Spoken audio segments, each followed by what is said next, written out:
Hello, how is everybody doing today? So, I thought this would be a good time to take a look at some amazing artwork. The other day, I was looking at Twitter, and sometimes you just come across something that's just incredible. I love these type of accounts. Let me just show you real quick. Boom, comic deep dive here. He seems to be reading Marvel Team Up. But he posted this story the 23rd of December. In 2008, the original art from Amazing Fantasy number 15 was donated to the Library of Congress. The anonymous donor said they first offered it to Steve Ditko, but he wasn't interested, telling them that they could do what they liked with it. The high res scans are here. And so I've read this story probably a dozen times, just from the original sources, with usually a reproduction. I've never read the actual comic. I would probably be too afraid to read the actual comic. High grade copies of this is worth $1 million. Low grade copies go for thousands of dollars. So that would be just nerve wracking touching it. So I figured we would go over just a little bit of the background information. I want to thank Comic Deep Dive for actually posting this so we can go through it here. Um, I wanted to talk about just the background of the creation of Spider Man. So there's a lot of lore and people's opinions on how this character got created. But what we do know is all three of them, Jack Kirby, Steve Ditko, and Stan Lee, say they created Spider Man. That's a fact. Now, I'll show you this. Let me get rid of this and add a new page. Share screen with the hoax. So what we do know is, and this is correlated between the different stories, Stan Lee first asked Jack Kirby to draw Spider-Man. And then he didn't like, for whatever reason, how it was turning out, or he was too busy or something along those lines. And they passed it off to Steve Ditko. Now, you hear, oh, there's there's a Jack Kirby drawing of Spider-Man. What did it look like? Well, according to Joe Simon here, Simon and Jack Kirby's Captain America. Here's a product of that. This is Joe Simon here, though. Kirby's Spider-Man. Now, he apparently had a pouch for a gun, and you see the weird lightning bolt icon here. And then here's a picture of Joe Simon drawing Steve Ditko's Spider-Man. And the difference is striking. They're completely different characters. So, I mean, when Jack Kirby says, oh, well, I created Spider-Man, I've just got to like scoff at it and just sort of laugh if this is said to be true, which honestly, Joe Simon, if you read his autobiography, My Life in Comics, it seems like the most well-reasoned and unbiased take on a lot of the stuff that goes on. It's worth a read, and you can read it basically in an afternoon. So you can see the differences here. You can see Jack Kirby's difference from Steve Ditko's difference in Spider-Man. So I do like this picture here, which it's obviously fake. I mean, if you look at it, it looks like somebody drew a tattoo for somebody. The coloring is way too vibrant and good, in my opinion. And then you come down and you look and you go, oh, it's from Tales to Astonish, number 51. It's a swipe off of Ant-Man here. But nonetheless, it gives you a good indication on what uh, Jack Kirby's Spider-Man would have looked like in comic book form. Now, we'll get rid of that. Remove. And we'll look at the original pages. Here it is. So I've probably read this story maybe 10 times or something.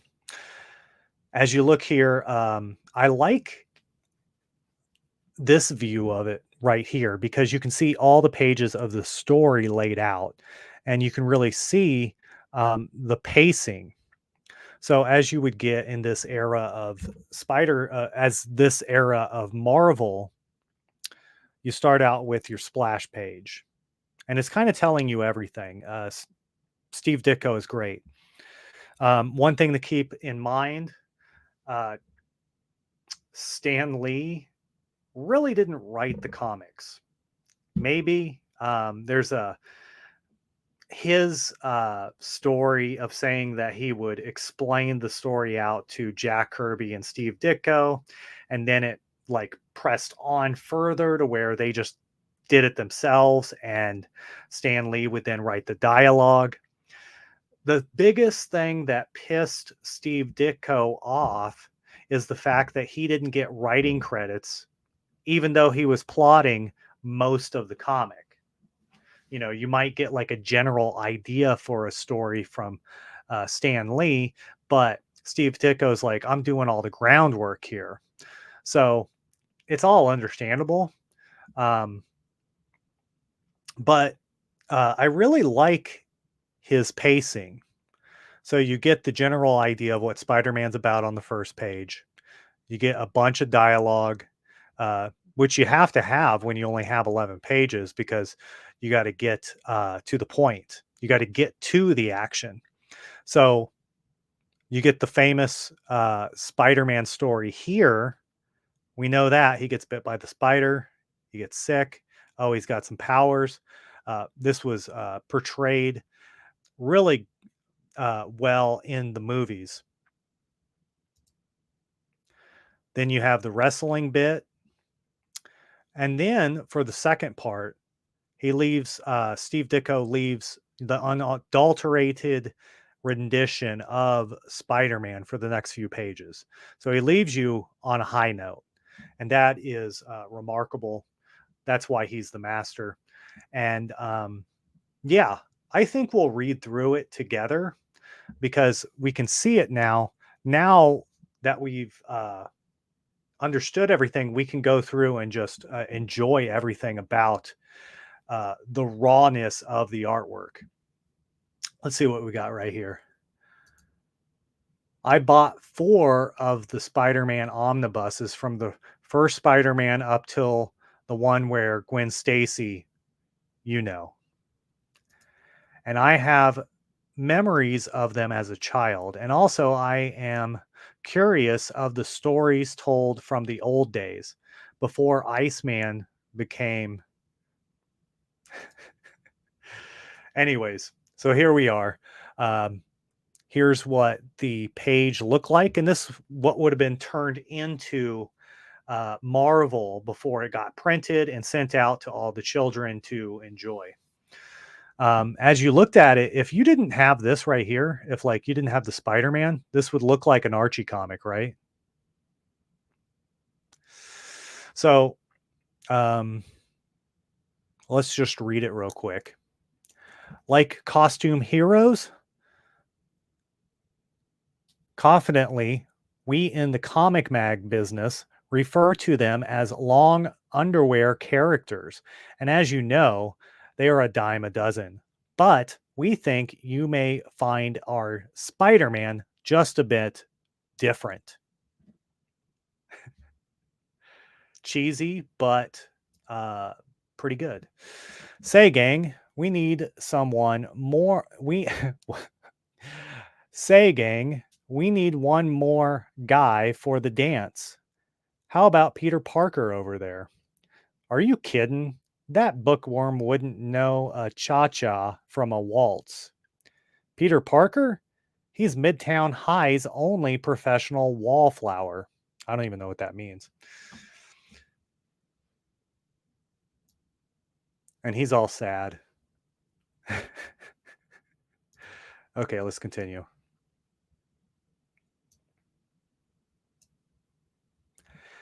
As you may have gathered, Peter Parker was far from being the biggest man on campus, but his uncle Ben thought he was a pretty special lad. You're not fooling me, Petey. I know you're awake, and it's time for school. Gosh, Uncle Ben, you're worse than a room full of alarm clocks. As for Pete's aunt, May, she thought the sun rose and set upon her nephew. I cooked your favorite breakfast, Petey, wheat cakes. Don't fatten him up too much, dear. I can hardly out wrestle him now.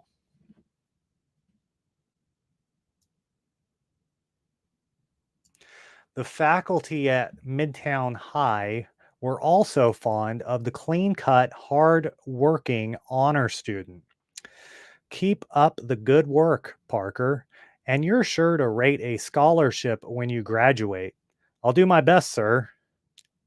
But alas, other teenagers can sometimes unwittingly be so cruel to a shy young man. Sally, I was wondering if you're busy tonight.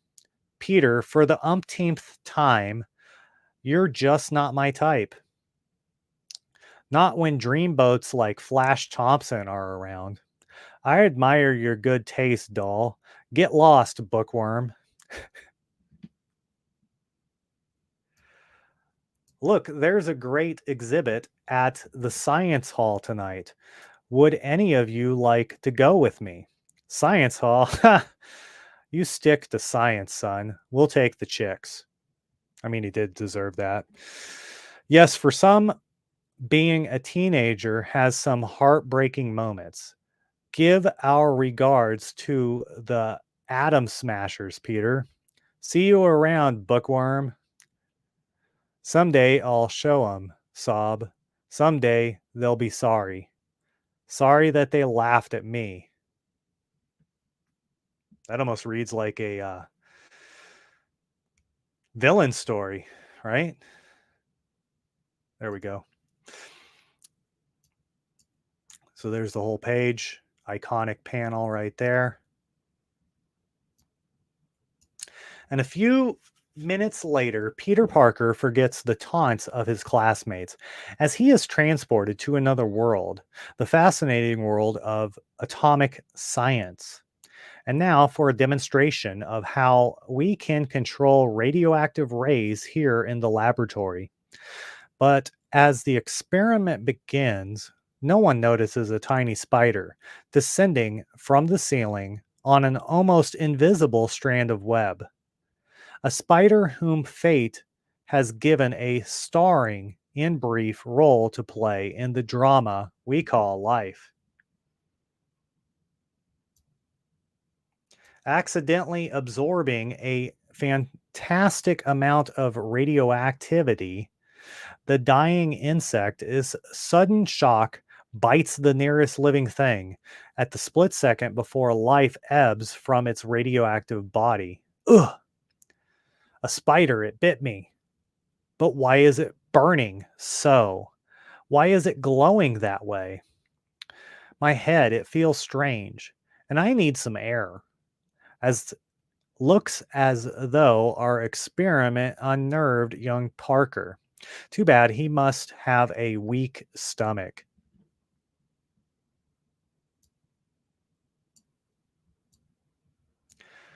What's happening to me? I feel different, as though my entire body is charged with some sort of fantastic energy. Wrapped in his thoughts, Peter doesn't hear the auto, which narrowly misses him until the last instant, and then, unnoticed by the writers, he unthinkingly leaps to safety. But what a leap it is! That was one egghead who won't daydream anymore when he crosses the street. You can say that again. They're like nonchalant about almost running over a pedestrian.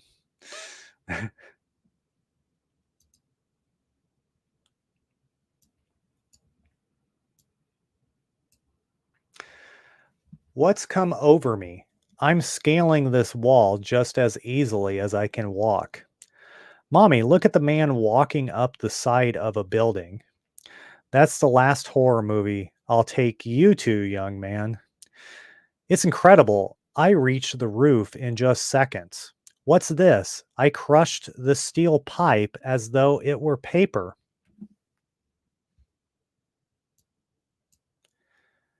It's the spider. It has to be. Somehow, in some miraculous way, his bite has transferred his own power to me.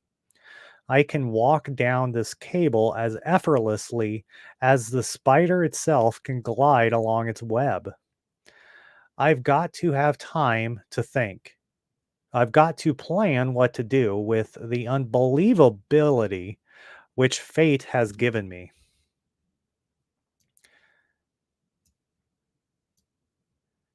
A few minutes later.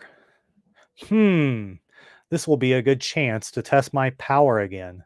$100 to the man who can stay in the ring 3 minutes with Crusher Hogan. Everybody knows that that was actually Randy Savage.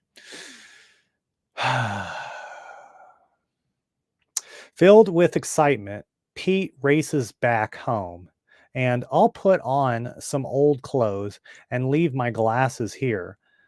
But what if I fail? I don't want to be a laughing stock.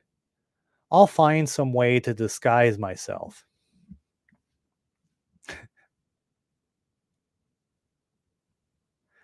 Oh, there we go. Next page.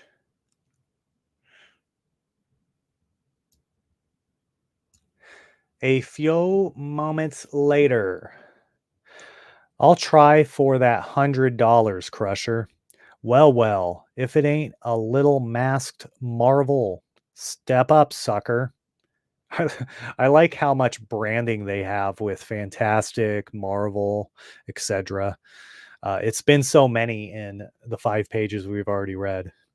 Now, just relax, Shorty. I'll try to make this as painless as possible.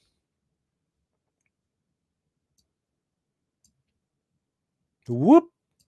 It works. I have the speed and agility, the very strength of a gigantic spider. Hey, put me down. You win. You win.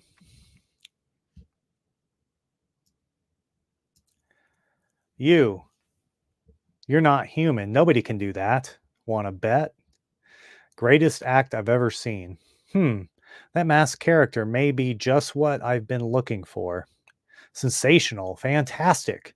And that mask gimmick gives him just the right touch of mystery. He is terrific.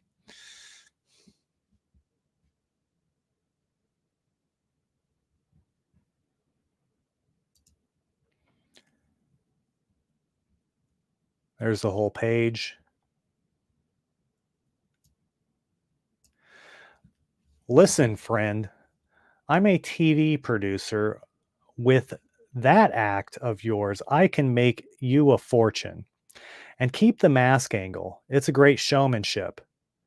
Here's my card. Call me. You'd be a smash on Ed Sullivan's show. Thanks. Later at home again. Showmanship, he hasn't seen anything yet. Since I have the powers of a spider, I'll design myself a spider costume. Oh, hey. Hi, Aunt May. You look a little tired, Petey. So we brought you some crackers and milk. Couldn't bring some cookies? Crackers and milk. Bless them, if they only knew. Now let's see. A spider needs a web. This little device should do just the trick. Just do the trick. I'll fasten one to each arm. I'll operate by the slightest pressure of any finger. Mm-hmm.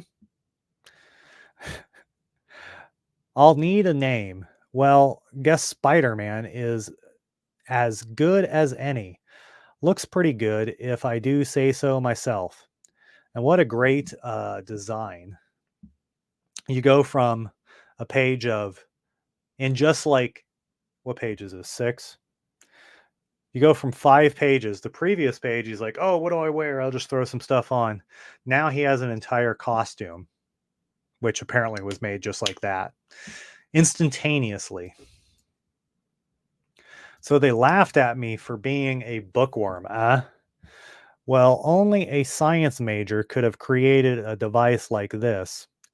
With some strong liquid cement at the end, I can pull myself up anywhere with my little web. And my costume is thin enough to wear unseen under my street clothes. Okay, world, better hang on to your hats because here comes Spider Man.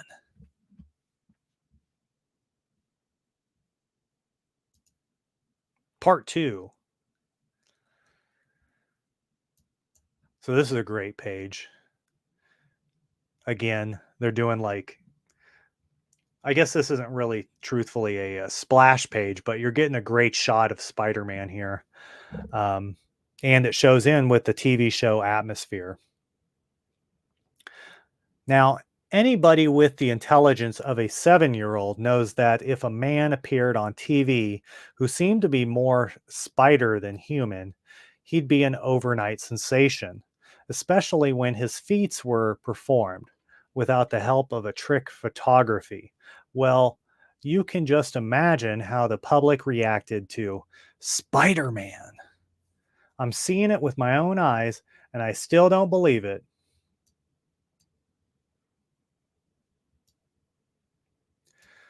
Sure, they looked incredible, awe-stricken, wouldn't you? After all, when was the last time you saw a man with his own fantastic spider web? Okay, Spider Man, cut. That's enough. Don't show them too much. Leave them begging for more.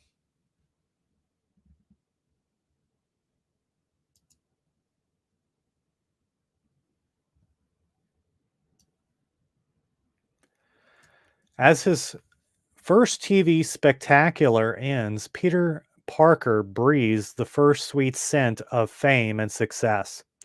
And I think the thing to keep in mind is I always forget about him going on TV, at least in the original story. It's usually condensed into him doing the wrestling. At least that's probably because of the film. I don't know. What does anybody else that might be watching this have to say about that? I'm from my life. We'll pay any price for a picture spread. Sign with me. I'll put you in the movies. Wait, we want an interview. See my agent, boys. I'm busy. Woo! Rid of him at last. Hey, what's going on? Stop. Thief, stop him. If he makes it to the elevator, he'll get away. Made it. I'm safe now. That cop can never get down to the lobby as fast as I can in my high speed express elevator. Lucky that goon in a costume didn't stop me. What's with you, mister? All you had to do was trip him or hold him just a minute. Sorry, pal. That's your job. I'm through being pushed around by anyone.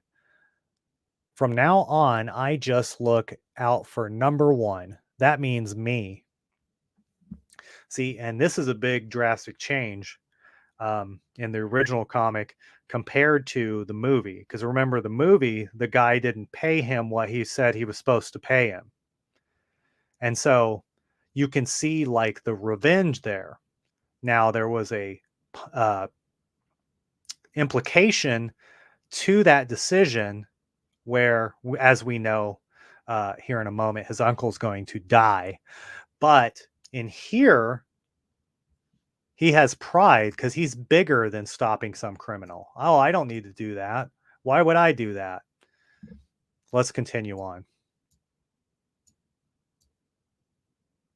I ought to run you in. Save your breath, buddy. I've got things to do. A few hours later, Peter, you know the microscope you've always wanted? Your uncle and I bought it for you this afternoon. Oh, that's terrific. Seems like his life's going pretty good, huh? You're the greatest family any fella ever had. They're the only ones who've ever been kind to me. I'll see to it that they're always happy, but the rest of the world can go hang for all I care. Man, this is like rough. Ditko's Steve and Stan are laying it on thick here, huh? Okay, next page. Who is Spider-Man?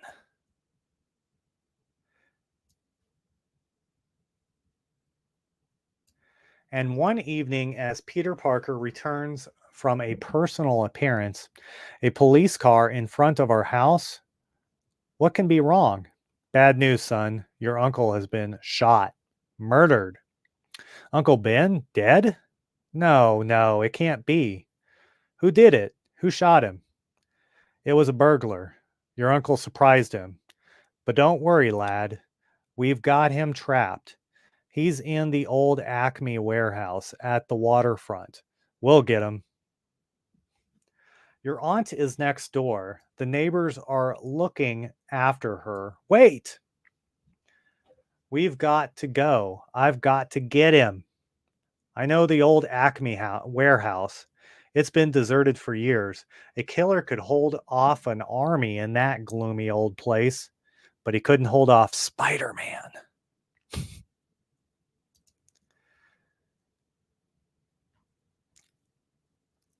So there's the whole page there. I think this is the last page. No, there's a page after that. 2 pages left. The warehouse is at the other side of town, but I'll be there in no time. Meanwhile, behind the facade of this innocent looking warehouse, he's in there somewhere, but he'll pick us off like flies if we charge him. All I got to do is hold him off till the moon goes down.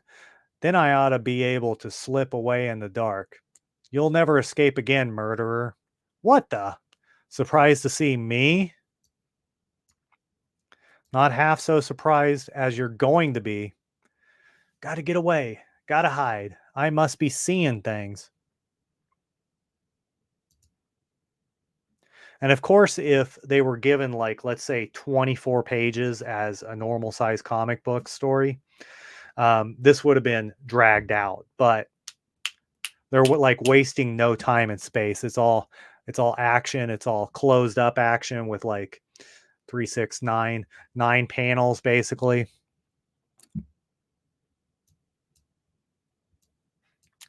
There's no place on earth where you can hide from me. First, my web will relieve you of your gun. And then my fist will do the rest.